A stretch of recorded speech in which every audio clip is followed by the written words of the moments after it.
আজকে আমাদের টপিক হয় কি একক ভেক্টর। আমরা অ্যাডমিশনের ক্ষেত্রে আসলে একক ভেক্টর থেকে কী ধরনের প্রশ্ন আসে বা একক ভেক্টর জিনিসটা কি সেটা একটু আমরা বোঝার বা জানার চেষ্টা করি। তাহলে প্রথম আসো একক ভেক্টর কাকে বলে। আমরা যদি বলি আসলে বলতে গেলে যে ভেক্টরের মান 1 একক তাকে আমরা একক ভেক্টর বলি। এক কথায় যে ভেক্টরের মান 1 একক তাকে আমরা একক ভেক্টর বলি। এখন যে বিষয়টা আমাদের সামনে আসে সেটা হলো আমরা জানি আমাদের এই পৃথিবীতে আমরা তিনটা অক্ষ নিয়ে আলোচনা করি, এক্স অক্ষ, ওয়াই অক্ষ এবং জেড অক্ষ।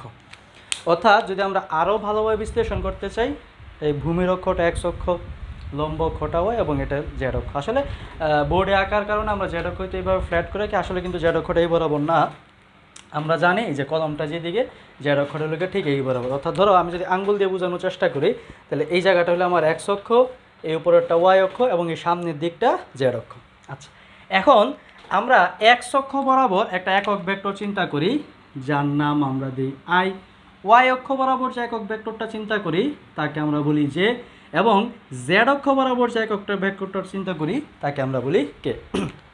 অর্থাৎ তিনটা অক্ষে আমরা তিনটা একক ভেক্টর চিন্তা করি, আই, জে এবং কে। তো ব্যাপারটা হলো এরকম যে একক ভেক্টর বলতে আসলে কি বোঝায়, যেমন আমি যদি বলি এ vector is equal to 5i, এই কথাটার মানে কি? এই কথাটার মানে আমরা জানি একটা ভেক্টরের মান থাকে এবং দিক থাকে। তো আমরা যদি চিন্তা করি যে A vector equal to 5i, এই কথাটা মানে এই ভেক্টরের মান 5, আর আমরা যদি বলি এই ভেক্টরের দিকটা কোন দিকে, এই আই একক ভেক্টর কাজ করে এক্স অক্ষ বরাবর, তাই আমরা বলি এই ভেক্টরের দিকটা এক্স অক্ষের দিকে।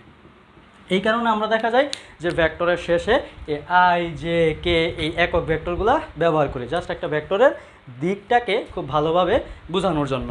আচ্ছা, এটাকে আমরা বলি একমাত্রিক ভেক্টর। আমাদের একটা দ্বিমাত্রিক ভেক্টর আছে, দ্বিমাত্রিক ভেক্টর কী হইতে পারে, যে A vector is equal two আমি বললাম 5i প্লাস 6j। এটা হলো একটা দ্বিমাত্রিক ভেক্টর, কারণ এই ভেক্টরটা এক্স অক্ষ এবং ওয়াই অক্ষে দুইটা অক্ষে আছে। আমরা যদি আবার বলি যে এ একটা ভেক্টর ইজ ইকুয়াল টু আমরা ধরলাম 5i plus 6j plus 7k, তার মানে এই ভেক্টরটা কয়টা অক্ষে কাজ করতেছে? এই ভেক্টরটা এক্স অক্ষ, ওয়াই অক্ষ এবং জেড অক্ষ তিনটা অক্ষে কাজ করতেছে। সো এই কারণে আমরা এই ভেক্টরটাকে বলি ত্রিমাত্রিক ভেক্টর। তার মানে এটা একমাত্রিক ভেক্টর, যে কোনো একটা অক্ষে কাজ করতেছে। এটা দ্বিমাত্রিক ভেক্টর, যে কোনো দুটো অক্ষে কাজ করতেছে। এবং এটা একটা ত্রিমাত্রিক ভেক্টর, কারণ এটা তিনটা অক্ষে কাজ করতেছে। অর্থাৎ আমি যদি এখন একটু এই কাগজে প্লট করি বা এই গ্রাফে যদি আমরা একটু প্লট করি, যেমন এই ভেক্টরটাকে যদি আমরা একটু এই গ্রাফে প্লট করি তাহলে কি আসে? 5i তার মানে এক্স অক্ষের দিকে 5 ঘর, 6j তার মানে ওয়াই অক্ষের দিকে 6 ঘর, তার মানে ভেক্টরটা আছে ঠিক এই জায়গায়। তার মানে আমরা বলতে পারি এই এ ভেক্টরটার অবস্থান এটা, এবং এই স্থানাঙ্কটা কত? 5i plus 6j। আচ্ছা, আর যদি আমরা চিন্তা করি যে এই ত্রিমাত্রিক ভেক্টরটার অবস্থান, তাহলে আমরা বলতে পারি যে 5i তার মানে এক্স অক্ষের দিকে 5 ঘর, এরপরে 6j ওয়াই অক্ষের দিকে 6 ঘর এবং প্লাস 7k মানে জেড অক্ষের দিকে 7 ঘর। তার মানে 7 ঘর কি? আমি ঠিক এইভাবে বোর্ড থেকে বের হয়ে আসবো, এই যে 7 ঘর। অর্থাৎ আমার কলমের নিপটা যেই জায়গায় ভেক্টরটা আছে এখন ঠিক এই জায়গাটার মধ্যে, এইটাকে আসলে আমরা বলি ত্রিমাত্রিক ভেক্টর। তো আমাদের অ্যাডমিশন আসলে এই ভেক্টর বা এই একক ভেক্টর থেকে কী ধরনের প্রশ্ন আসে? আমরা জানি যে এই ভেক্টরগুলো থেকে আমাদের বেশ কিছু প্রশ্ন আসে। এর মধ্যে একটা প্রশ্ন আসে মধ্যবর্তী কোণ নির্ণয়, তারপরে প্রশ্ন আসে যে লম্ব ভেক্টর হবে কি না, সমান্তরাল ভেক্টর হবে কি না, এরকম কিছু প্রশ্ন আসে। তো এর আগে আসলে আমাদের আরেকটা বিষয় খুব ভালোভাবে জানতে হবে, সেই ব্যাপারটা কি যে একটা ভেক্টরের মান আমরা কিভাবে নির্ণয় করি। যেমন আমরা ব্যাপারটা জানি যে আমি যদি বলি a equal to vector 5i plus 2j plus 3k, আমাকে কেউ বললো যে এই ভেক্টরের মান কত। তো আমরা মান নির্ণয়ের সূত্র জানি, মান নির্ণয়ের সূত্র √5 square plus 2 square plus 3 square, অর্থাৎ জাস্ট মানগুলোকে আমরা স্কোয়ার করে দিলে হয়ে যায়। তাহলে এই ভেক্টরের মান কত? 5 স্কোয়ার 25, 2 স্কোয়ার 4, 3 স্কোয়ার 9, তার মানে আমরা বলতে পারি 40। তাহলে মানে আমরা কত বলতে পারি? 40। আচ্ছা, তো এখন এই বিষয়টা যদি 40 না সরি 40 না 38, এখন এইভাবে আমরা কিন্তু ভেক্টরটার মান নির্ণয় করতে পারি। আচ্ছা, এখন আমাদের প্রশ্ন যেগুলো থেকে আসে সেইগুলো থেকে যদি আমরা একটু এই একক ভেক্টর সংক্রান্ত বেশ কিছু প্রশ্ন যদি আমরা একটু খেয়াল করি, সেই প্রশ্নগুলো আসলে আমাদের কি কি আসে। আচ্ছা, ভেক্টর থেকে বেশ কয়েকবার প্রশ্ন আসে। যেমন ধরো আমাদেরকে যদি বলে যে একটা vector A is equal two 2i plus 3j minus 4k। আমাকে প্রশ্ন করলো এই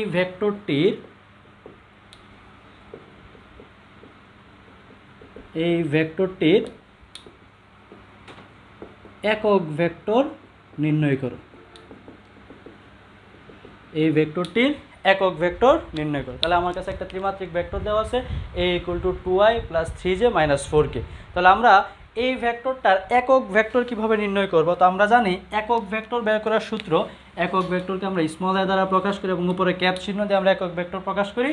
একক ভেক্টর বের করার সূত্র, ভেক্টরকে তার মান দ্বারা ভাগ দিতে হয়। একক ভেক্টর বের করার সূত্র কি? আমরা জানি ভেক্টরকে তার মান দ্বারা ভাগ দিতে হয়, সেক্ষেত্রে আমরা একটা সুন্দর একক ভেক্টর পাই। সো তার মানে আমাকে প্রথমে এটার মান বের করতে হবে। তো আমরা একটু আগে মান বের করার প্রসেসটা শিখছি যে a equal to √2² plus 3² plus মাইনাসের 4 হোল স্কোয়ার। তার মানে আমরা বলতে পারি 2² 4, 3² 9 প্লাস, তার মানে আমরা বলতে পারি √29। এটা হলো আমাদের এই ভেক্টরটার মান √29। কিন্তু আমার কাছে প্রশ্ন করা আছে যে এর একক ভেক্টর নির্ণয় করো। তাহলে আমরা একক ভেক্টর কি লিখবো? একক vector a is equal to আমরা জানি a ভেক্টর ডিভাইডেড বাই তার মান। তাহলে আমরা কি বলতে পারি যে আমাদের a ভেক্টরটা কি? আমরা উপরে a ভেক্টরটা বসাবো 2i plus 3j minus 4k divided by a ভেক্টরের মানটা আমরা কত জানি? √29। এটাই হলো আমার a ভেক্টর, এর একক ভেক্টর। তো আমাদেরকে যদি একক ভেক্টর সংক্রান্ত কোনো প্রশ্ন করে তাহলে আমরা ঠিক এইভাবে একক ভেক্টর সংক্রান্ত প্রশ্নগুলো উত্তর দিতে পারি। এইভাবে আমরা একক ভেক্টরের মানগুলাও বা একক ভেক্টরগুলার যে মান বা একক ভেক্টরগুলার যে সংক্রান্ত যে প্রশ্নগুলো আছে সেই প্রশ্নগুলো আমরা বের করতে পারি। আচ্ছা, তাহলে আমরা একক ভেক্টর সম্পর্কিত একটা প্রবলেম সলভ করি। এখানে একটা গ্রাফ দেওয়া আছে। গ্রাফের মধ্যে দেওয়া থাকলো যে a একটা ভেক্টর, b একটা ভেক্টর এবং ab একটা ভেক্টর। a ভেক্টর ডিরেকশনটা এই বরাবর, b ভেক্টরের ডিরেকশনটা এই বরাবর এবং ab ভেক্টর ডিরেকশনটা এই বরাবর। ধরো আমি যদি একটু মার্কিং করি ও এ বি, তাহলে আমরা বলতে পারি a ভেক্টরের ডিরেকশনটা ও এ বরাবর, b ভেক্টরের ডিরেকশনটা ও বি বরাবর এবং ab ভেক্টর ডিরেকশনটা এ বি বরাবর। আচ্ছা, এবং এদের a ভেক্টরের স্থানাঙ্ক দেওয়া আছে 6 2, b ভেক্টরের স্থানাঙ্ক দেওয়া আছে 2 4। এবং আমাদের যে প্রশ্নটা করা হয়েছে সেই প্রশ্নটা ঠিক এরকম যে ab অর্থাৎ এই যে ab আছে এই ab ভেক্টরের মান কত। অর্থাৎ তোমরা জানো যে একটা ভেক্টরকে যদি মডুলাসের মধ্যে রাখা হয় তার মানে তার মান জানতে চাইছে। অর্থাৎ ধরো আমি যদি এভাবে লিখি যে 5 ভেক্টর, এই 5 ভেক্টরটাকে যদি আমি মডুলাস বা পরম মানের ভিতরে রাখি তার মানে এটি ইকুয়াল টু আমরা কি লিখি? শুধু 5 লিখি। আচ্ছা, তো আমাকে এখানে জানতে চাইছে এ বি ভেক্টরের মান কত, এটা একটা প্রশ্ন। আরেকটা প্রশ্ন তারা বললো যে এ ও বি এর মধ্যবর্তী কোণ কত। অর্থাৎ এই যে এ ভেক্টর এবং এই যে বি ভেক্টর, এই এ এবং বি এর যে মাঝখানে আমরা একটা কোণ দেখতে পাইতেছি, এই কোণের মান কত, অর্থাৎ এই কোণের মানটা কত, এটা আমাদের কাছে জানতে চাইছে। দুইটা প্রশ্ন। তো প্রথম প্রশ্নটা যদি আমরা একটু দেখি যে আসলে এ বি ভেক্টরের মান কত, তো প্রথমে আমাদেরকে এ বি ভেক্টর বের করতে হবে। এর আগে যদি আমরা একটু দেখি এর স্থানাঙ্ক দেওয়া আছে 6 2, তার মানে 6টা এক্স অক্ষের মান এবং 2টা ওয়াই অক্ষের মান। তো এইটার স্থানাঙ্কটা আমরা ভেক্টরের ভাষায় ঠিক এভাবে লিখতে পারি 6i প্লাস 2j। কীভাবে লিখলাম? আমরা জানি যে আইটা এক্স অক্ষ বরাবর একক ভেক্টর এবং যেটা ওয়াই অক্ষ বরাবর একক ভেক্টর। তো যেহেতু স্থানাঙ্ক 6 2 দেওয়া আছে তার মানে এক্স অক্ষের দিকে 6 ঘর, ওয়াই অক্ষের দিকে 2 ঘর, তাই আমরা লিখতে পারি equal to 6i plus 2j। আচ্ছা, বি ভেক্টর স্থানাঙ্ক আমাদের কি দেওয়া আছে? বি ভেক্টর স্থানাঙ্ক দেওয়া আছে 2 4, তার মানে আমরা লিখতে পারি 2i প্লাস 4j। আমরা দুইটা ভেক্টর স্থানাঙ্ক লিখলাম। যদি আমাদের কোনো প্রশ্নের মধ্যে এরকম স্থানাঙ্ক ব্যবস্থা দিয়ে যদি কোনো প্রশ্ন দেয় তাহলে আমরা এই ভেক্টরগুলোকে ঠিক এভাবে সাজাই নেব। আচ্ছা, এখন আমাদেরকে জানতে চাইছি এ বি ভেক্টর। আমরা যদি একটু চিন্তা করি ভেক্টরের ডিরেকশনটা চিন্তা করো, এই যে ও থিকা এ থিকা বি, তাহলে এই ও বিটা হইলো এই দুইটা ভেক্টরের লব্ধি। অর্থাৎ আমরা যদি ত্রিভুজ সূত্রটা অ্যাপ্লাই করি, ত্রিভুজ সূত্র মতে ও এ এবং এ বি এর লব্ধি হইল ও বি। তার মানে আমরা এই কথাটা বলতে পারি যে A vector plus A B vector is equal to V vector. যেহেতু ও এ এবং এ বি এদের লব্ধি হিসেবে আমরা কাদেরকে জানি? ও বি হিসেবে জানি। তো সেই ক্ষেত্রে যদি আমরা একটু আরও উপরে লিখি O A plus A B is equal to O B. তাহলে আমরা দেখতে পারি ও এ বরাবর এ ভেক্টর, এ বি বরাবর এ বি ভেক্টর এবং ও বি বরাবর বি ভেক্টর।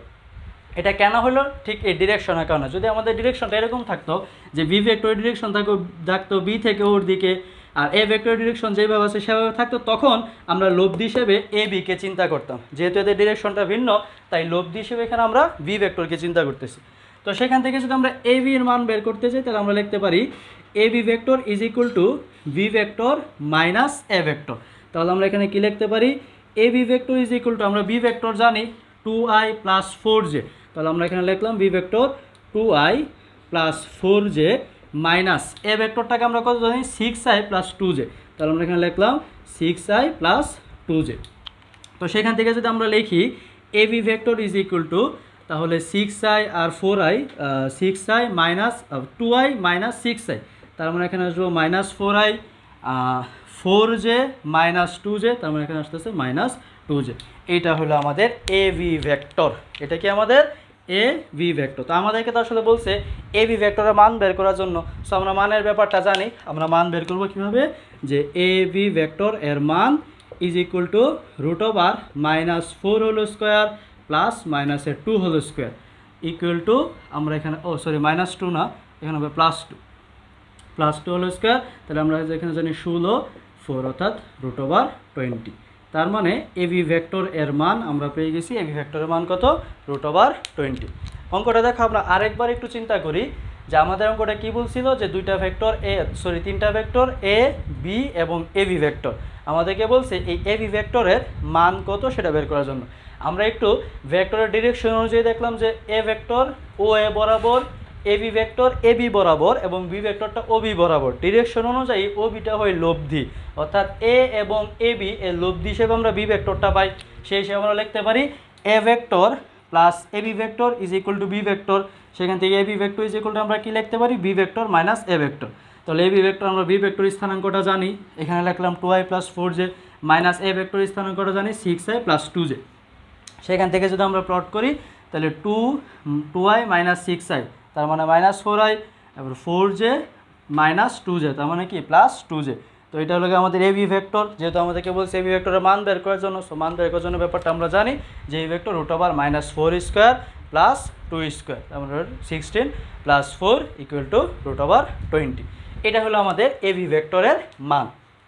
আচ্ছা, তাহলে এইভাবে যদি আমাদের কোনো স্থানাঙ্ক ব্যবস্থা দেওয়া থাকে, তাহলে স্থানাঙ্ক ব্যবস্থার জন্য আমরা এই এ বি ভেক্টরের মান, অথবা যদি আমাকে এখানে বলে যে এ বি ভেক্টরের একক ভেক্টর নির্ণয় করো, ধরো আমাদেরকে এখানে 3 নম্বরে একটা প্রশ্ন বলল, সেটা কি 3 নম্বরে একটা প্রশ্ন বলল যে এ বি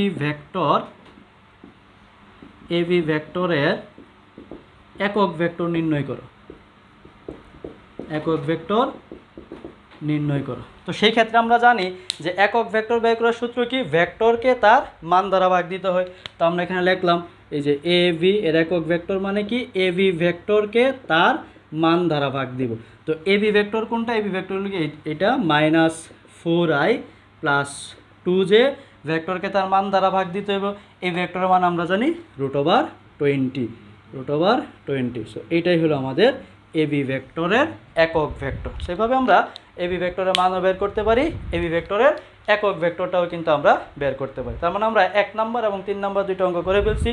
এখন আসো আমাদের 2 নম্বরে যে অঙ্কটা দেওয়া আছে এ ও বি এর মধ্যবর্তী কোণ কত, সেই ব্যাপারটা নিয়ে আমরা এখন একটু আলাপ আলোচনা করি। তাহলে এটা আমরা মুছে দিই। আচ্ছা, এখন আমাদের হাতে যে প্রশ্নটা আছে সেই প্রশ্নটা মধ্যবর্তী কোণ নির্ণয়। আমরা পরবর্তীতে আরও বেশ কয়েকটা মধ্যবর্তী কোণ নির্ণয়ের ম্যাথ দেখব। আপাতত আমরা এই ম্যাথটা দেখি, এ ও বি এর মধ্যবর্তী কোণ কত। সো আমরা জানি যে মধ্যবর্তী কোণ বের করার জন্য আমাদেরকে বেশ কিছু সূত্রের সাহায্য নিতে হয়। আমরা মধ্যবর্তী কোণ বের করার সময় সব সময় একটা ক্ষেত্রে আমরা মধ্যবর্তী কোণের জন্য ডট গুণনের সূত্রটা অ্যাপ্লাই করব। যে আমরা যে ডট গুণনের সূত্রটা জানি সে ডট গুণনের সূত্রটা অ্যাপ্লাই করব। আমরা যদি এখন একটু দেখি যে আমাদের ডট গুণনের সূত্রটা কী ছিল। আমাদের ডট গুণনের সূত্রটা ছিল ঠিক এরকম, A dot B is equal to A ভেক্টরের মান বি ভেক্টরের মান ইন্টু তাদের মধ্যবর্তী কোণের কস থিটা। অর্থাৎ এখানে প্রশ্ন অনুযায়ী আমাদেরকে এই কস থিটার মানটা বের করতে হবে। সেই ক্ষেত্রে যদি আমরা বের করি তাহলে আমরা বলতে পারি cos theta is equal to a dot B divided by A B, অর্থাৎ এ ভেক্টরের মান ইন্টু বি ভেক্টরের মান। সো আসো আমরা এখন একটু ক্যালকুলেশন করি। আমরা যদি প্রথমে এই দুইটা থেকে এই দুইটার এ ডট বি অর্থাৎ ডট গুণের মানটা বের করতে চাই, তো ডট গুণের ফর্মুলা আমরা জানি যে 6 ইন্টু 2 12 প্লাস 2 ইন্টু 4 8, তার মানে এ ডট বির মান বের হইতেছে 20। তাহলে আমরা এ ডট বির মান বের করে ফেললাম। তারপর আমাদেরকে বের করা লাগবে এ ভেক্টরের মান এবং বি ভেক্টরের মান। সো আমরা যদি এই দুইটা জিনিস বের করি যে এ ভেক্টরের মান এবং বি ভেক্টরের মান, তাহলে আমরা কি বলতে পারি যে আমাদের এ ভেক্টরের মান is equal to root over 6 square plus 2 square, তার মানে 36 plus 4 equal to root over 40। এটা আমাদের এ ভেক্টরের মান। এবং আমরা যদি বি ভেক্টরের মানটা বের করি তাহলে root over 2 square plus 4 square is equal to 4 plus 16 root over 20। এটা হলো আমাদের বি ভেক্টরের মান। এই সবগুলো মান নিয়ে যদি আমরা এখানে বসাই তাহলে আমাদের আনসারটা কি আসতেছে, cos theta is equal to A dot B. A dot বির মান কত, 20, এর মান রুট ওভার 40 এবং বির মান রুট ওভার 20। সেখান থেকে আমরা বলতে পারি theta equal to cos inverse 20 divide by root over 40 root over 20। আসলে আমাদের অঙ্কটা, এরপরে যদি আমরা অঙ্কটা করতে চাই তাহলে অবশ্যই আমাদের ক্যালকুলেটরের প্রয়োজন। সো এখানে হয়তো আমি মানগুলো এইভাবে দিছি তাই হয়তো এই রেজাল্টটা আসছে, কিন্তু ভর্তি পরীক্ষার সময় হয়তো এইভাবে ডাটাগুলো এমনভাবে ইনপুট করা থাকবে যাতে আমরা শেষ পর্যন্ত ক্যালকুলেটর ছাড়া অঙ্কটা করতে পারি। আর এর আগেও বলছি যদি এরকম মান থাকে তাহলে আনসারটা ঠিক এই জায়গার মধ্যে রাখা থাকবে। এরকম অনেক প্রশ্ন তোমরা দেখবা কোয়েশ্চেন ব্যাংকের মধ্যে আছে যে আনসারটা ঠিক এই জায়গার মধ্যে রাখা আছে, অর্থাৎ তারা বুঝতে পারবে যে এর পরবর্তীতে আসলে আমাদের ক্যালকুলেটর ছাড়া করাটা ইজি হবে না, তাই আনসারটা এই জায়গার মধ্যে রেখে দেবে। তো এইভাবে আমরা স্থানাঙ্ক ব্যবস্থা থেকে এ বির মান, এদের মধ্যবর্তী কোণ এবং এর থেকে একক ভেক্টর নির্ণয় করতে পারি। আচ্ছা, তাহলে আমরা এই মধ্যবর্তী কোণের দেখো আরেকটা অঙ্ক দেখি। এবং সবচেয়ে বড় কথা হলো এই অঙ্কটা আমাদের ঢাকা ইউনিভার্সিটিতে 19-20 সালে এই অঙ্কটা আসছিল।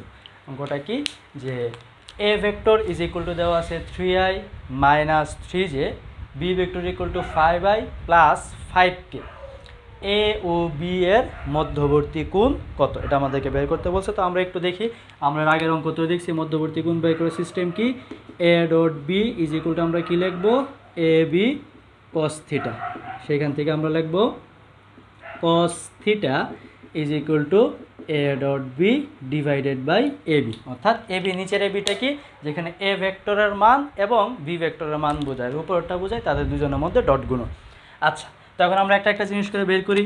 তো আমরা যদি একটু এ ভেক্টরের মানটা বের করি তাহলে আমরা কি লিখতে পারি, root over 3 square plus 3 square, তার মানে root over 9 plus root over 9, তার মানে রুট ওভার 18 বা 18।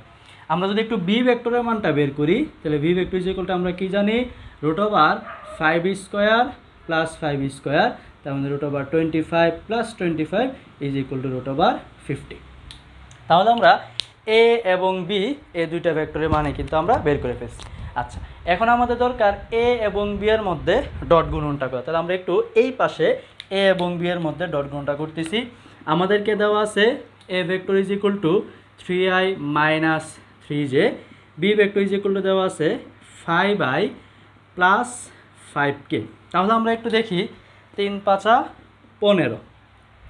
আচ্ছা, এরপরে এখানে একটা বিষয় খুব ভালো করে লক্ষণীয়, এটা কিন্তু জে আর এটা কে, অর্থাৎ আমরা বলতে পারি যে এ এবং বি এর মধ্যে বি ভেক্টরে ওয়াই অক্ষের দিকে কোনো মান নাই। ওয়াই অক্ষের দিকে মান নাই মানে আমি এটাকে ঠিক এইভাবে লিখতে পারি যে এরকম 0j প্লাস 5k, যেহেতু ওয়াই অক্ষের দিকে কোনো মান নাই। আবার এ ভেক্টর বরাবর কিন্তু জেড অক্ষের দিকে কোনো মান নাই, সেই ক্ষেত্রে আমি এটাকে লিখতে পারি প্লাস 0k, অর্থাৎ যেহেতু মান নাই আমার গুণ করার ক্ষেত্রে সুবিধা হবে। তাহলে আমরা এখানে দেখতে পারি যে প্লাসে মাইনাসে মাইনাস, 3 ইন্টু 0 মানে কত, 0। আবার এখানে প্লাসে প্লাসে প্লাস, 5 ইন্টু 0 মানে 0, অর্থাৎ আমার A dot B is equal to result আসতেছে 15 বা 15। তাহলে আমরা বলতে পারি A dot B is equal to 15। আবার বলতেছি যে আমার প্রশ্নটা কি দেওয়া ছিল, A equal to 3i minus 3j, B equal to 5i plus 5k। এখানে একটা বিষয় হলো এ ভেক্টরটা এটাও একটা দ্বিমাত্রিক ভেক্টর, এটাও একটা দ্বিমাত্রিক ভেক্টর, কিন্তু এইটা ক্রিয়া করছে এক্স এবং ওয়াই অক্ষ বরাবর, অর্থাৎ তার জেড অক্ষের দিকে কোনো মান নাই। আর এইটা ক্রিয়া করছে এক্স এবং জেড অক্ষ বরাবর, অর্থাৎ তার ওয়াই অক্ষের দিকে কোনো মান নাই। এই জন্য আমরা সুবিধার্থে এক্স অক্ষ, ওয়াই অক্ষ এবং জেড অক্ষ বরাবর 0কে ধরলাম। আর বি ভেক্টরের জন্য এক্স অক্ষ এবং ওয়াই অক্ষ বরাবর 0কে এবং জেড অক্ষ বরাবর তো তার একটা 5কে মান আছে, সেটা আমরা দেখলাম। তো আমরা এখন গুণ করলে এ ডট বির মানটা কত বেরোলো? 15। এখন আমরা যদি সবগুলা মান এইখানে একটু ইনপুট করি, এ ডট বি 15, √18 আর √50।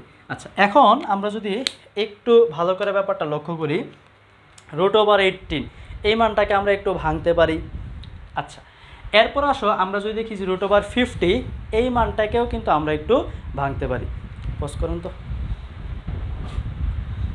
আচ্ছা, তো আমরা √18 এটাকে কিন্তু আমরা যদি একটু ক্যালকুলেশন করি তাহলে কিন্তু এরকম লিখতে পারি 3√2। √50 এটাকে আমরা ক্যালকুলেশন করলে লিখতে পারি 5√2। তার মানে আমরা যদি পরের লাইনে এরকম লিখি cos 3 = 15 ডিভাইডেড বাই √18কে আমরা লিখলাম 3√2, √50কে আমরা লিখলাম ইন্টু 5√2। তাহলে এখানে আমাদের যদি আমরা এইভাবে লিখি তাহলে cos θ = লেখা যায় 15, এখানে লেখা যায় 15 × 2। কীভাবে আসলো আমরা একটু দেখি। 3 × 5 = 15 এবং √2 গুণ করলে শুধু 2 আসে। তো সেক্ষেত্রে আমরা বুঝতে পারতেছি আমার এখানে 15 যদি চলে যায়, এই 15 যদি চলে যায় তাহলে cos θ = কি থাকতেছে? হাফ। তার মানে θ = কি? cos inverse half.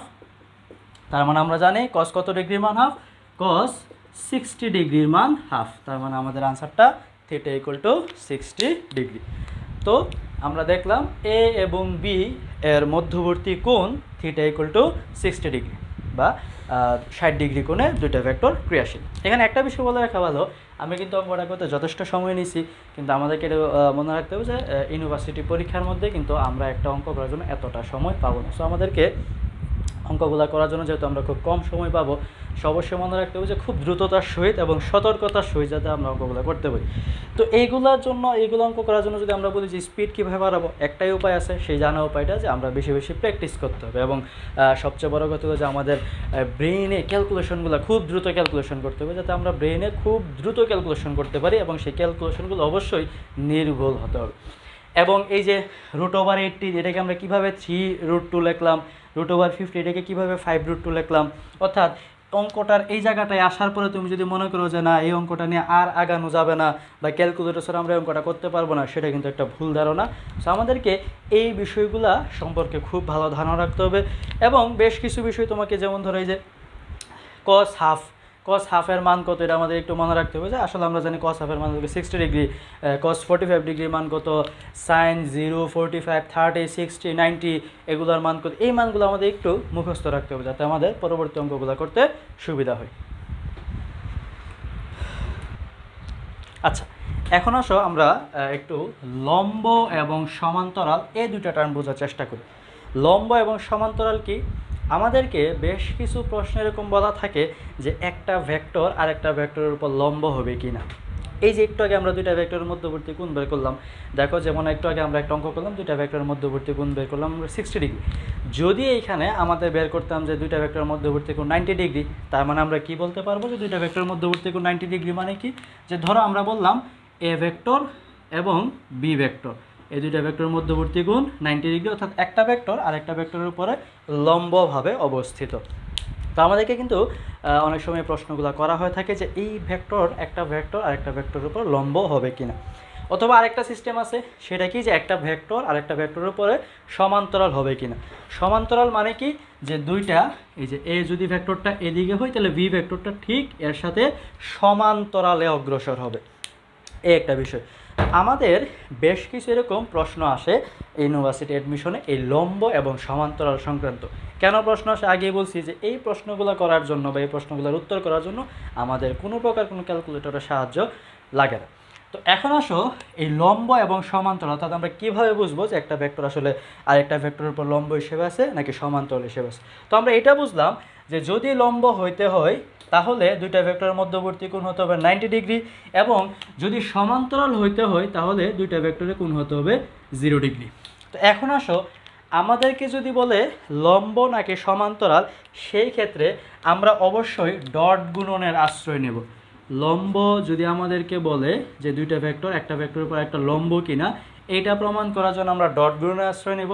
আর যদি আমাদেরকে বলে যে একটা ভেক্টরের উপরে সমান্তরাল কিনা, এইটা বোঝানোর জন্য বা এইটা প্রমাণ করার জন্য আমরা ক্রস গুণনের আশ্রয় নেব, ক্রস গুণন বা ভেক্টর গুণন আশ্রয় নেব। তো আমরা এখন একটু দেখি যে আমরা কিভাবে প্রমাণ করব। আমরা জানি ডট গুণন, ডট গুণনের সূত্র কি, A dot B is equal to A ভেক্টরের মান ভি ভেক্টরের মান তাদের মধ্যবর্তী কোণের কস থিটা। আমরা জানি যদি এটা লম্ব হয়, লম্ব হিসাবে তাদের মধ্যবর্তী কোণ থিটা ইজ ইকুয়াল টু কত ডিগ্রি হতে হবে, 90 ডিগ্রি হতে হবে। তাহলে আমি যদি এখানে কস 90 বসাই, তাহলে এ বি cos 90 ডিগ্রি, আমরা জানি cos 90 ডিগ্রি মান 0, সেখান থেকে আমরা লিখতে পারি a dot B is equal to 0। এই কথাটার মানে কি? এই কথাটার মানে হলো দুইটা ভেক্টরের ডট গুণনের মান যদি শূন্য হয়, আমি আবার বলতেছি, দুইটা ভেক্টরের ডট গুণনের মান যদি শূন্য হয়, তাহলে আমরা বুঝবো একটা ভেক্টর আর একটা ভেক্টরের উপরে লম্ব হিসেবে আছে। আবার বলতেছি, দুইটা ভেক্টরের মান যদি ডট গুণনের অর্থাৎ দুইটা ভেক্টরের ডট গুণন বা স্কেলার গুণনের মান যদি শূন্য হয়, সেই ক্ষেত্রে আমরা বুঝবো একটা ভেক্টর আর একটা ভেক্টরের উপরে লম্ব হিসেবে আছে। তাহলে আবার লম্বের কথাটা বলি, লম্ব আমরা কোন সময় বুঝবো যে একটা ভেক্টর একটা ভেক্টরের উপর লম্ব আছে কিনা, সেটা বুঝবো অবশ্যই তাদের মধ্যবর্তী কোণের মান 90 ডিগ্রি হবে। এবং এইটা প্রমাণ করার জন্য আমরা ডট গুণনের আশ্রয় নেব, এবং আমরা দেখলাম শেষ পর্যন্ত আমাদের ডট গুণনের মানটা যদি শূন্য হয়, তাহলে আমরা বুঝতে পারবো যে একটা ভেক্টর আর একটা ভেক্টরের উপর লম্ব হবে কিনা। আর যদি আমরা সমান্তরালটা প্রমাণ করতে চাই, তাহলে সেই ক্ষেত্রে আমরা বলতেছি সমান্তরালটা প্রমাণ করার জন্য আমরা ক্রস গুণন করব, এ ক্রস বি। তাহলে এ ক্রস বির সূত্রটা আমরা জানি যে এ বি সাইন থিটা। তো অবশ্যই আমরা দেখতেছি যে এখানে থিটা বা মধ্যবর্তী কোণের মান theta is equal to 0 degree হবে, যেহেতু দুইটা ভেক্টর একটা ভেক্টরের উপর একটা ভেক্টর সমান্তরাল, এবং সমান্তরালের জন্য আমরা জানি দুইটা ভেক্টরের মধ্যবর্তী কোণ হতে হবে 0 ডিগ্রি। তো আমরা যদি এখানে বসাই এ বি সাইন 0 ডিগ্রি, আমরা জানি সাইন 0 ডিগ্রি মান 0, অর্থাৎ আমরা শিখলাম যে দুইটা ভেক্টরের ক্রস গুণনের মান যদি শূন্য হয়, আবার বলতেছি দুইটা ভেক্টরের ক্রস গুণনের মান যদি শূন্য হয়, তাহলে আমরা বলবো ভেক্টর দুইটা একটা আরেকটার উপরে সমান্তরাল হিসেবে আছে। আর যদি আমরা দেখি দুইটা ভেক্টরের ডট গুণনের মান শূন্য, সেই ক্ষেত্রে আমরা বলবো একটা ভেক্টর আর একটা ভেক্টরের উপর লম্ব হিসেবে আছে। তো এইভাবে আমরা একটা ভেক্টর এবং আরেকটা ভেক্টর সমান্তরাল হিসেবে আছে নাকি লম্ব হিসেবে আছে, সেটা আমরা একটু প্রমাণ করে দিতে পারি। তো এখন এই লম্ব এবং সমান্তরাল টপিক নিয়ে বেশ কিছু প্রশ্ন আসছে, আমরা একটু প্রশ্নগুলা দেখি। আচ্ছা, তো এখন আসো আমরা একটা এই লম্ব এবং লম্ব নিয়ে একটা প্রশ্ন সমাধান করি। আমাদের বোর্ডে একটা সুন্দর প্রশ্ন দেওয়া আছে, এবং সবচেয়ে বড় কথা হলো প্রশ্নটা আমাদের ঢাকা বিশ্ববিদ্যালয়ে অ্যাডমিশন টেস্টে, অর্থাৎ এই 2021 সালে গত অক্টোবরের 1 তারিখ যে অ্যাডমিশন টেস্টটা হলো, অ্যাডমিশন পরীক্ষা হলো, এই অ্যাডমিশন পরীক্ষার মধ্যে ভেক্টর থেকে এই প্রশ্নটা আসছে। অর্থাৎ এই ডিইউ এই অ্যাডমিশনে, অর্থাৎ গত অক্টোবর 1 তারিখ যে পরীক্ষাটা হলো, এই পরীক্ষায় আমাদের এই প্রশ্নটা আসছে। প্রশ্নটা কী ছিল আমরা একটু দেখতেছি। এ ভেক্টরের মান দেওয়া আছে 2i প্লাস 2j মাইনাস কে, এবং বি ভেক্টরের মান দেওয়া আছে ai প্লাস জে। বলা হয়েছে এ এর মান কত হলে ভেক্টর দুটি পরস্পর লম্ব হবে। এটা আমাদের রিসেন্ট ঢাকা ইউনিভার্সিটি পরীক্ষা আসছে, তাই আমরা একটু অঙ্কটা সমাধান করি। তাহলে খুব ভালো করে দেখো, আমাদেরকে এ এবং বি দুইটা ভেক্টরের মান দেওয়া আছে, এবং বলা আছে যে এখানে এ এর মান কত হলে ভেক্টর দুটি পরস্পর লম্ব হবে। তো আমরা জানি যে আমাদের লম্বের জন্য আমরা জানি যে আমাদের ডট গুণনের ফর্মুলা অ্যাপ্লাই করতে হবে, এবং আমরা এটাও জানি যে দুইটা ভেক্টর পরস্পর তখনই লম্ব হবে যদি দুইটা ভেক্টরের ডট গুণনের মান শূন্য হয়। দুইটা ভেক্টরের ডট গুণনের মান যদি শূন্য হয়, তখনও কিন্তু ভেক্টর দুইটা পরস্পর লম্ব হবে। তাহলে আসো আমরা একটু দেখি, আমরা একটু তাদের মধ্যে ডট গুণনটা কমপ্লিট করি। যে এই যে A dot B is equal to আমরা কি লিখতে পারি 2 ইন্টু এ, তার মানে এখানে আমরা লিখতে পারি 2a প্লাস 2 ইন্টু জে এর সহগ এখানে 1, যেহেতু কোনো কিছু নাই 1, তার মানে আমরা লিখতে পারি 2, আর এটা তো মাইনাস 0, অর্থাৎ কে যেহেতু সহগ নেই, তাহলে এটা আমাকে লেখা দরকার নেই। তার মানে আমরা দেখলাম যে দুটো ভেক্টর ডট গুণন A dot B is equal to 2a plus এ।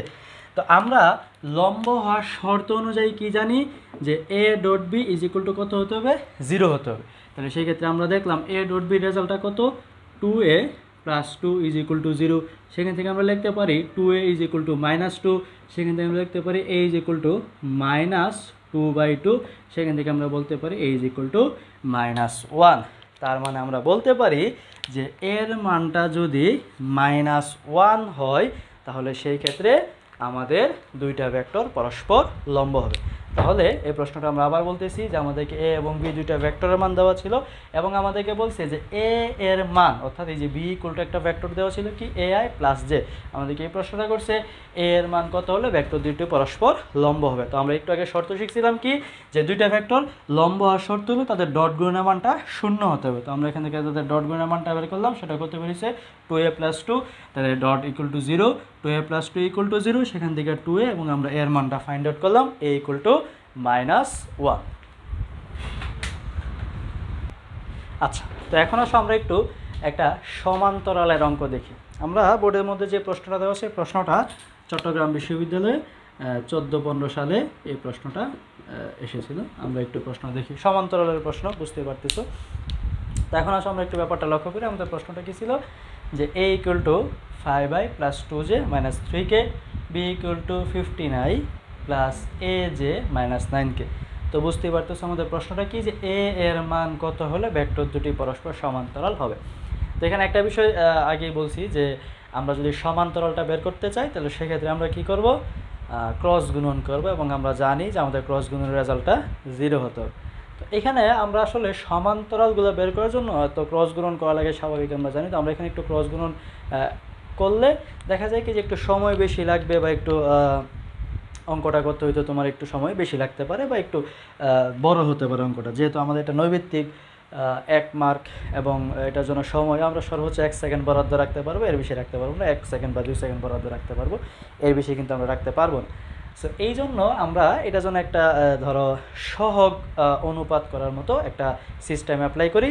যেমন আমরা এক্স অক্ষের সহগগুলোকে, অর্থাৎ এই আয়ের সহগগুলোকে ভাগ দিতে পারি ইকুয়াল টু ওয়াইয়ের সহগগুলোকে আমরা ভাগ দিতে পারি। তো সহগ অনুপাত সিস্টেমে করলে আমাদের এই সালে এই এর মানটা খুব সহজে বের হয়ে যায়। সো আমরা একটু দেখি যে সহগ অনুপাতটা কীভাবে। তো আমি বলে রাখি যে আমরা আসলে যদি আমাদেরকে এরকম সমান্তরাল হবে কিনা এরকম প্রশ্ন করে, তাহলে অন্তত ক্ষেত্রে অ্যাডমিশনের সময় আমরা এই সহগ অনুপাতের ব্যাপারটাই মাথার মধ্যে রাখবো। ক্রস গুণনের ব্যাপারটা আসলে করতে গেলে দেখা যায় একটু বড় হইতেছে, আমার একটু সময় বেশি লাগতেছে, আই জে কে এর হিসাবগুলো আনতে হইতেছে, একটা সময় আমাদেরকে বাদ দিতে হইতেছে, তো একটু কমপ্লেক্স হয়ে যায় আর কি। তো আমরা আসলে অ্যাডমিশনের সময় চিন্তা রাখবো যে আমাদের আসলে যতটা কুলিং ফ্রেশ বা মাইন্ড নিয়ে পরীক্ষা দেওয়া যায়, যত মাথা ঠান্ডা রাখা যায়, যে আসলে কোনো যাতে আমাদের মধ্যে কোনো দ্বিধাদ্বন্দ্ব কাজ না করে বা এই তাড়াহুড়ো কাজ না করে, এই কারণে আমরা একটু সহগ অনুপাতের ব্যাপারটা আসলে দেখি। আমরা যদি এখানে খেয়াল করি, যদি এইভাবে অঙ্কটা লিখি যে দুইটা সহগ কি 5/15 আমরা লিখলাম, ইজ ইকুয়াল টু আমরা কি লিখতে পারি 2/a। সেইখান থেকে এই সিস্টেম বা এই ফর্মুলা থেকে কিন্তু খুব সুন্দর করে আমরা এখান থেকে এর মানটা বের করতে পারি। কীভাবে আমরা লিখতে পারি 5a ইজ ইকুয়াল টু 30, সেখান থেকে লিখতে পারি a is equal to 30 divided by 5, সেখান থেকে আমরা লিখতে পারি a ইজ ইকুয়াল টু কত 6। তার মানে আমরা পেয়ে গেলাম যে আমাদের এর মানটা যদি 6 হয় তাহলে ভেক্টর দুটি পরস্পর সমান্তরাল হবে। সেক্ষেত্রে আমরা বলে রাখা ভালো, ভাই বলছি সবসময় আমরা একটু সহগ অনুপাতের চেষ্টাই করব। এখন হয়তো তোমরা বলতে পারো তাহলে এটা তো ওয়াই অক্ষে আছে, যদি জেড অক্ষে থাকতো তাহলে আমরা যে কোনো দুইটার সহগ নেব, অর্থাৎ ধরো ওয়াই অক্ষের সহগ ইকুয়াল টু জেড অক্ষের সহগ, অথবা তুমি ইচ্ছা করলে এক্স অক্ষের সহগ ইকুয়াল টু জেড অক্ষের সহগও নিতে পারো, তাতেও সমস্যা নেই। আমি যদি এই অঙ্কটা এই ওয়াই অক্ষের সহগ এবং জেড অক্ষের সহগ নিয়ে করতাম সেক্ষেত্রেও কিন্তু আমার অঙ্কটা হয়তো। সেই জিনিসটা মনে রাখবা, আমাদের যদি সমান্তরালের ব্যাপারটা আসে তাহলে আমরা ঠিক এইভাবেই অঙ্কটা করব, যে দুটা সহগকে অনুপাত করে সমান বলে তারপর আমরা একটা ক্যালকুলেশন করলে খুব সহজেই বলতে পারবো। তাহলে আমাদের রেজাল্ট আসছে কত 6, অর্থাৎ আমরা বলতে পারি এর মান 6 যদি হয় তাহলে ভেক্টর দুটো পরস্পর সমান্তরাল। এই ক্ষেত্রে দেখো আমরা হয়তো আমি লম্বের একটা অঙ্ক দেখালাম আর সমান্তরালের একটা অঙ্ক দেখালাম, আমরা কীভাবে করবো এরকম প্রশ্ন কিন্তু আমাদের কোয়েশ্চেন ব্যাঙ্কগুলোতে অনেক আছে, সেম ফর্মুলা, হ্যাঁ সেমভাবে কিন্তু আমরা অঙ্কগুলো করতে পারি। সো অ্যাডমিশনের জন্য একটা গুরুত্বপূর্ণ বিষয় হলো আমরা তো পাঠ্য বই তো অবশ্যই পড়বো, এবং অবশ্যই চেষ্টা করবো 1 থেকে 2 জন রাইটারের বইগুলো পড়ার, একটা বই ফিক্সড করে আরেকটা রাইটারের বই সহযোগী হিসেবে নিয়ে আমরা বই পড়ার চেষ্টা করবো, এবং প্রতিটা অধ্যায় খুব ভালো করে পড়ার পরে আমরা কোয়েশ্চেন ব্যাংক সলভ করবো। যে বাজারে যে কোয়েশ্চেন ব্যাংকগুলো কিনতে পাওয়া যায় সেই কোয়েশ্চেন ব্যাংকগুলো কিনে এনে আমরা যত পারি আমরা এই কোয়েশ্চেন ব্যাংক থেকে, অর্থাৎ ধরো যে বিগত সালে যে প্রশ্নগুলো আসছে, কী ধরনের প্রশ্ন আসতে পারে, এই বিষয়টা অ্যানালাইসিস করে আমরা খুবই দ্রুত পড়ার চেষ্টা করব বা অঙ্ক করার চেষ্টা করব। এরকম অঙ্ক অনেকগুলো দেখবে কোয়েশ্চেন ব্যাংকে আছে।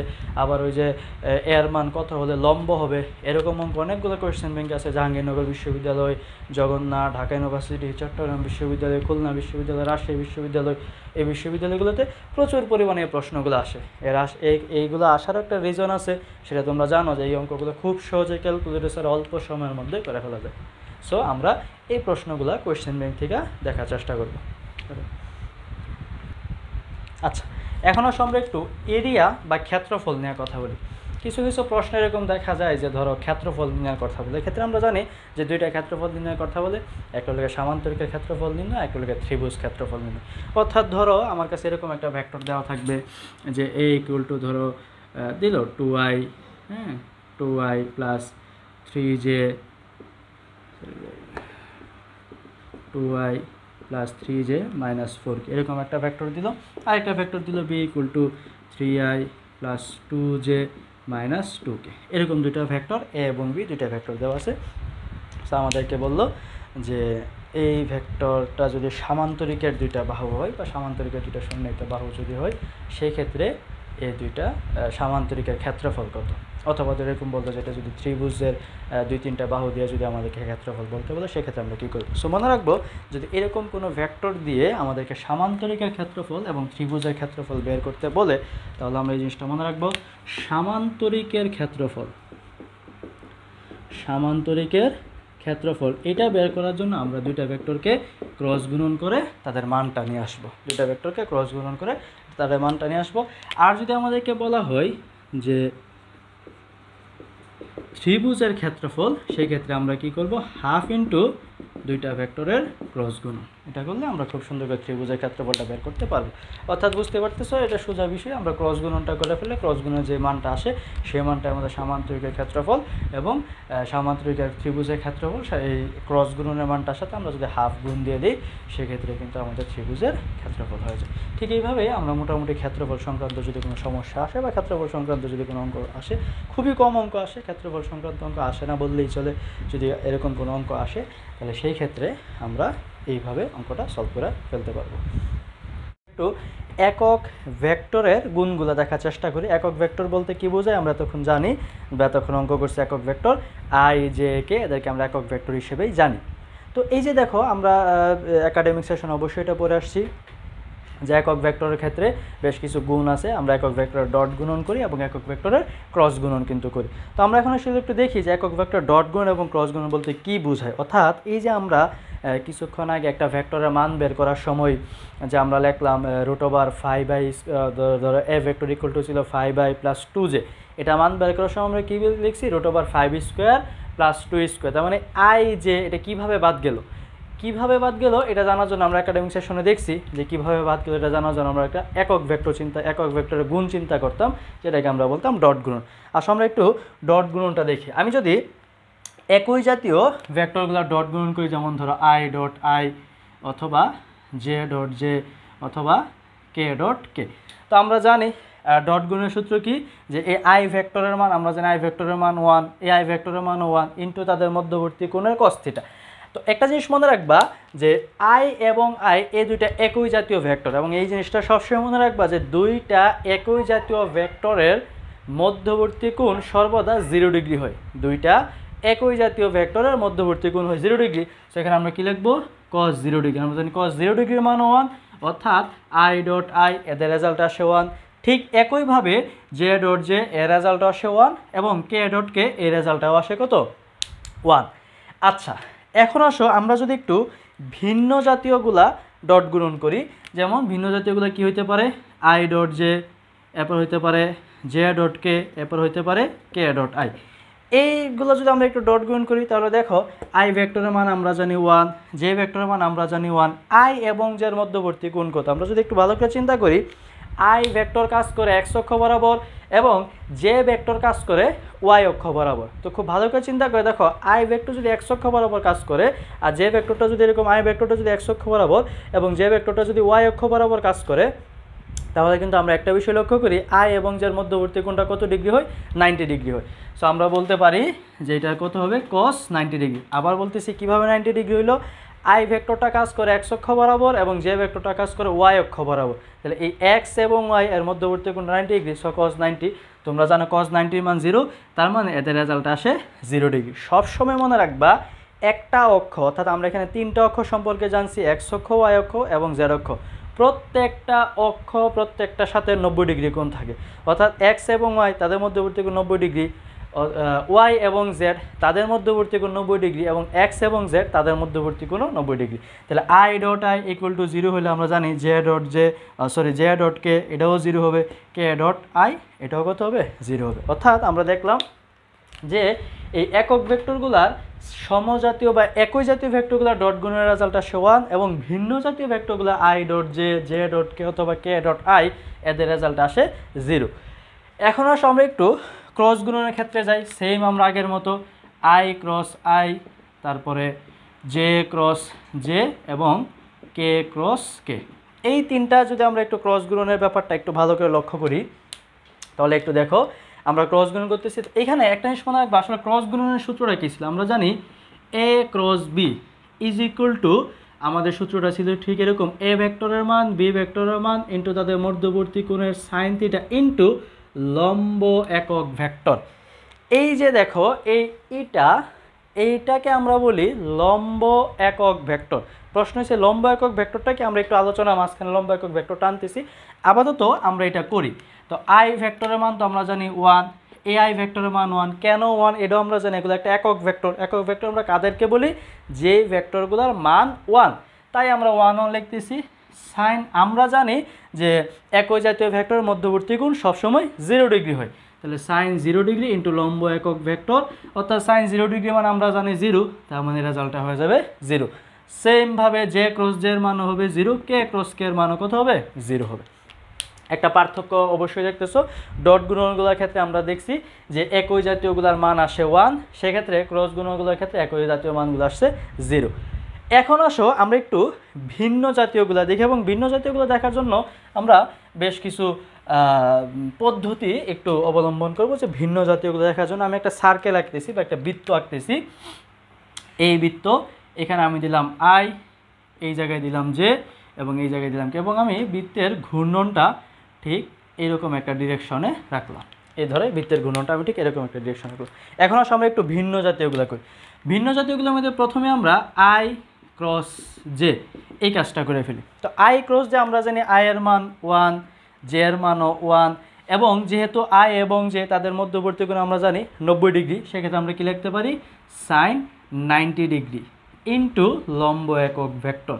আচ্ছা, এখন আসো এই লম্ব একক ভেক্টরটাকে আমাদের একটু বুঝতে হবে। লম্ব একক ভেক্টর হলো i এবং j এর উপরে যে লম্ব হিসেবে আছে, অর্থাৎ i এবং j এর উপরে যেই অক্ষটা লম্ব হিসেবে আছে, ওই অক্ষটার উপর যদি কোনো একক ভেক্টর থাকে তাহলে সেটাকে আমরা বলি লম্ব একক ভেক্টর। আরও যদি একটু ক্লিয়ারলি বুঝি, আমরা দেখলাম i তো x অক্ষ বরাবর, এই যে এটা আমরা x অক্ষ বরাবর, আর জেটা হলো y অক্ষ বরাবর, আর z অক্ষটা হলো ঠিক এরকমভাবেই কিন্তু আছে, ঠিক আছে। আচ্ছা, এই যে এরকম z অক্ষটা কিন্তু ঠিক এই বরাবর আছে। তাহলে এটা হলো আমাদের x অক্ষ, এটা y অক্ষ এবং এটা কি z অক্ষ। তাহলে আমরা জানি এই যে দেখো x এবং y তাদের উপরে লম্ব হিসেবে থাকে z অক্ষটা, z এবং y এদের উপর লম্ব হিসেবে থাকে x অক্ষটা, আবার x এবং z এদের উপর লম্ব হিসেবে থাকে y অক্ষটা। অর্থাৎ দুইটা অক্ষের সাপেক্ষে আরেকটা অক্ষ সবসময় লম্ব হিসেবে থাকে। একটু আগেও বলছি যে প্রত্যেকটা অক্ষের সাথে 90 ডিগ্রি কোণে থাকে। তাহলে এখন চিন্তা করো, x অক্ষ এবং y অক্ষ তাদের উপর লম্ব হিসেবে কি আছে, z অক্ষ। z অক্ষ বরাবর যে একক ভেক্টরটা কাজ করে তাকে আমরা বলি x এবং y এর উপর লম্ব একক ভেক্টর। আবার বলতেছি, x অক্ষ এবং y অক্ষের উপরে লম্ব হিসেবে কি আছে, আমাদের সেই z অক্ষটা আছে। তো আমরা z অক্ষ বরাবর যে একক ভেক্টরটা কাজ করে তাকে আমরা বলি x এবং y এর উপরে লম্ব একক ভেক্টর। সো আমরা জানি z অক্ষ বরাবর যে একক ভেক্টরটা কাজ করে তাকে আমরা বলি কে। তার মানে আমরা এখানে লিখতে পারি এটার মান 1, এটার মান 1, sin 90 ডিগ্রি মান 1 ইন্টু এদের উপর লম্ব একক ভেক্টর কি, কে হলো এদের উপর লম্ব একক ভেক্টর। কিভাবে হয়েছে আশা করি বুঝতে পারছো। আবার একটু বলতেছি যে কিভাবে হইলো, এক্স এবং ওয়াই এর উপরে লম্ব অক্ষ হিসেবে থাকে জেড অক্ষ। জেড অক্ষ বরাবর যে একক ভেক্টরটা কাজ করে তাকে আমরা বলি এক্স এবং ওয়াই এর উপর লম্ব একক ভেক্টর। তো জেড অক্ষ বরাবর যেহেতু কে একক ভেক্টর কাজ করে তাই আমরা বললাম যে এটা হইল কি আনসারটা কে। তো 1 ইন্টু কে, তার মানে তোমরা বুঝতেই পারতেছো আনসারটা কি হবে কে। তাহলে আমরা বলতে পারি আই ক্রস জে, এটার আনসারটা কি হবে কে, অর্থাৎ আই ক্রস জে, এটা আনসারটা কে। তো এখন যদি আমরা একটু আই ক্রস জে এর পরে যদি আমরা জে ক্রস কে লিখি, তাহলে জে ক্রস কে এর উপর লম্ব একক ভেক্টর হিসেবে কি থাকে বলতো আই, এবং আমরা যদি আরেকটু যাই যে কে ক্রস আই তাদের উপর লম্ব একক ভেক্টর হিসেবে কি থাকে, জে থাকে। অর্থাৎ আমরা একটু ভালো করে লক্ষ্য করলে দেখবো একটা সোজা টেকনিক আছে। টেকনিকটা কি, আই এবং জে আনসারটা আসতেছে কে, জে এবং কে আনসারটা আসতেছে আই। বুঝতে পারতেছো, যেটা নাই সেটা আসলে আনসার হয়ে যায়, এবং কে ক্রস আই এর রেজাল্ট আসতেছে জে। অর্থাৎ আমরা যদি এখন এই সার্কেলটার দিকে তাকাই, দেখো এটার সাথে আমরা একটু মিলিয়ে পড়ি যে আই ক্রস জে, এই যে I cross J, I cross J আনসারটা কি আসতেছে, আনসারটা আসতেছে কে ভেক্টর। আবার যদি আমরা বলি জে ক্রস কে, যেখানে যদি আমরা লিখি জে ক্রস কে, এই যে জে ক্রস কে আনসারটা কত আসতেছে আই, এবং আমরা যদি বলি কে ক্রস আই, এই যে কে ক্রস আই, তাহলে আনসারটা কত আসতেছে কে ক্রস আই, আনসারটা আসতেছে এই যে। ঠিক আছে, এইভাবেই কিন্তু আমরা খুব সুন্দরভাবে এই একক ভেক্টরগুলো ক্রস গুণন করতে পারি। এই ক্ষেত্রে কিছুটা ভিন্নতা আছে, যেহেতু এটা ক্রস গুণন তার মানে ভেক্টর গুণন, একটা দিকের ব্যাপার স্যাপার আছে। এই ক্ষেত্রে আমরা যদি একটু বলি যে ধরো আমাদেরকে যদি কেউ বলে যে I dot I is equal to আমরা জানি 1, তো এরপরে আমরা যদি বলি যে I dot J is equal to আমরা জানি 0, তাহলে জে ডট আই এটা ইকুয়াল টু কত হবে, 0ই তো হবে স্বাভাবিকভাবে, যেহেতু স্কেলার গুণন মানে কোনো মানে দিকের কোনো ইফেক্ট নাই। কিন্তু এইখানে একটা সমস্যা আছে। সমস্যাটা কি, আমরা শিখছি যে I cross J is equal two K. I cross J যদি কে হয় তাহলে বলো তো জে ক্রস আই কি হবে। এই যে একটা প্রশ্ন কিন্তু আমাদের সামনে আসছে, আই ক্রস যদি কে হয় তাহলে জে ক্রস আইও কি কে হবে, উত্তরটা হইব না, হ্যাঁ কে হবে, কিন্তু এর সামনে একটা মাইনাস আইসা পড়বে, অর্থাৎ এটা ডিরেকশনটা বা দিকটা ভিন্ন দিকে যাবে। অর্থাৎ আমি এটা দেখতে পারি এই যে আই জে, এটা যদি হয় কে তাহলে জে আই, অর্থাৎ যদি আমি উল্টা দিকে ঘুরি তাহলে জে আই, এটা রেজাল্টটা হয়ে যাবে, রেজাল্ট যেভাবে সেভাবেই থাকবে, কে সামনে একটা মাইনাস আইসা পড়বে। তার মানে আই ক্রস জে রেজাল্টটা যদি কে হয় তাহলে জে ক্রস আই এর রেজাল্ট হবে মাইনাস কে। ঠিক অনুরূপভাবে আমরা যদি চিন্তা করি জে ক্রস কে এর রেজাল্টটা যদি আই হয় তাহলে কে ক্রস জে এর রেজাল্টটা হবে মাইনাস আই। ঠিক আছে, ঠিক এরকমভাবে যদি আমরা দেখি কে ক্রস আই এর রেজাল্টটা যদি জে হয় তাহলে আমরা লিখতে পারি আই ক্রস কে এই রেজাল্টটা হবে মাইনাস জে। তো এই বিষয়টা আমরা একটু সতর্কতার সাথে দেখবো, এবং এগুলো কিন্তু পরীক্ষায় মিলে নৈবিত্তিকে আসে যে জে ক্রস আই কত, কে ক্রস জে কত। ঠিক আছে, তো একটু উল্টা হলে আমরা তো আসলে এই ব্যাপারটা সবসময় শিখি, যদি একটু উল্টা হয় তাহলে সেক্ষেত্রে হয়তো আমরা আনসার এটাকে মনে করি, কিন্তু না, মনে রাখবা এই সিকোয়েন্সটা মনে রাখবা, এটা হলো গিয়ে পজিটিভ দিক, যদি এটার উল্টা দিক হয় তো সেই দিকটা হয়ে যাবে নেগেটিভ দিক, অর্থাৎ উত্তরটা ঠিকই থাকবে, সবগুলোর সামনে একটা করে মাইনাস আসবে। তো আমরা অবশ্যই এই একক ভেক্টরগুলোর যে ডট গুণন এবং ক্রস গুণের ব্যাপারটা দেখব। একটু আগে আমরা যে অঙ্কগুলো করতাম যে A vector is equal to 5i plus 2j দেওয়া থাকলে আমরা মানের সময় √5 লিখছি প্লাস 2 লিখছি। তাহলে এই যে আই যে কীভাবে বাদ গেল, আসলে আই যে বাদ গেছে এইভাবে আমরা √5i² লিখতাম, অর্থাৎ লেখাটা থাকতো ঠিক এরকম, আমরা যদি বলি এ vector is equal to 5i plus 2j, এটার মানটা আমরা বের করতে নিলে এইভাবে লিখতাম √5i² প্লাস 2j²। তাহলে বুঝতে পারতেছো 5 কি স্কোয়ার গুলো আসে 25, আর আই রে স্কোয়ার মানে কি আই ডট আই, তো আই ডট আই এর মান কত 1 আমরা জানি, তাই এখানে আর এটা লেখার প্রয়োজন পড়তো না। 25 প্লাস 2 রে স্কোয়ার গুলো আসছে কত 4, আর আমরা জানি জে রে স্কোয়ার মানে কত জে ডট জেড এর মান 1, তাই আমরা এই আই যে টার্মটা না লেখা ঠিক এইভাবেই ডাইরেক্ট লিখে ফেলতাম √5² প্লাস 2², এভাবে কিন্তু আমরা লিখে ফেলতাম। তো এই জিনিসটা অবশ্যই মনে রাখবা যে আমরা কিভাবে এই অঙ্কগুলো করতে পারি। সো এই ডাটাগুলো অবশ্যই আমাদের মনে রাখা উচিত। আমি আবার বলতেছি যে ক্রস গুণনের ক্ষেত্রে সূত্রটা কি, A cross B equal to A B sine theta into লম্ব একক ভেক্টর। কিন্তু এখানে একটা জিনিস মনে রাখবা, যদি তোমাকে কেউ বলে যে এইরকম এ বি ক্রস, অর্থাৎ তার উপরে মডুলাস দেওয়া আছে, মডুলাস দেওয়া থাকলে সূত্রটা হবে শুধু এ বি সাইন থিটা, লম্ব একক ভেক্টরটা আসবে না। কেন ভাই, আগেই বলছি যে পরম মানের ভিতরে শুধু ভেক্টরের মানকে নির্দেশ করা হয়, এই লম্ব একক ভেক্টরের দিকটা নির্দেশ করে দেয়, তাই আমাদের যে মডুলাসের ভিতরে থাকবো তখন এই এ বি সাইন থিটাই লিখবো, লম্ব একক ভেক্টরটা লিখবো না।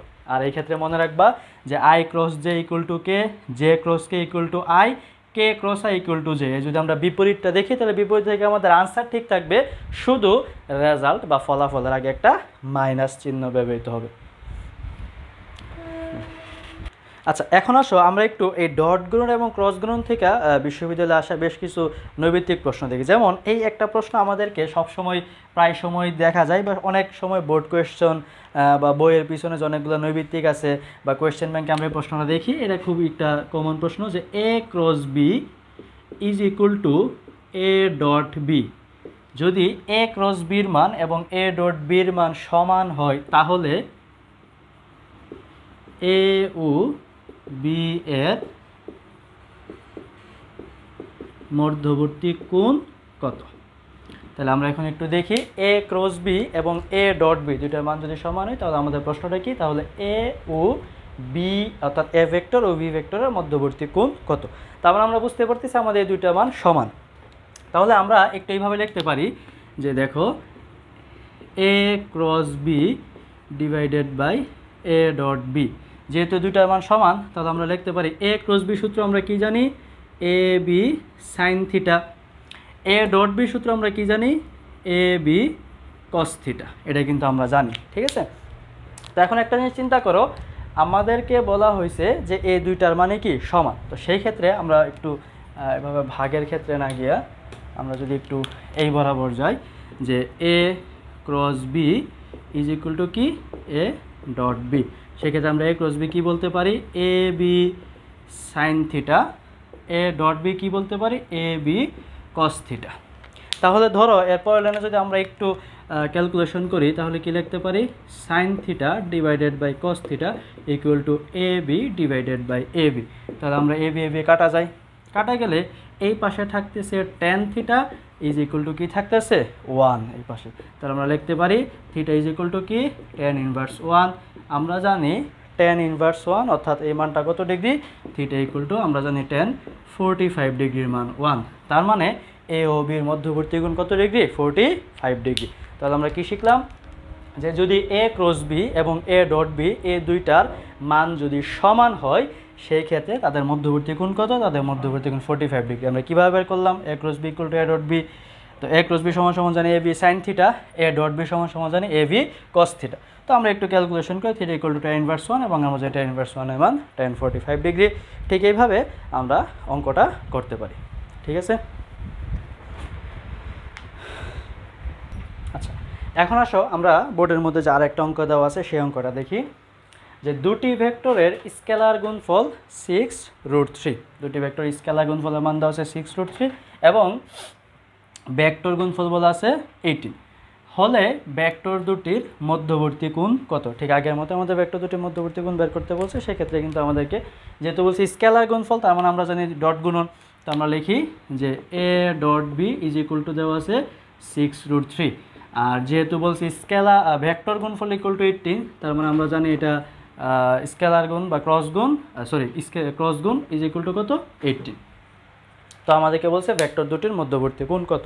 সো আমরা যদি অঙ্কটা এইভাবে করতে চাই যে A cross B A dot B, A cross B equal to আমরা কত জানি? 18, এ ডট বি সমান সমান কত জানি? 6√3।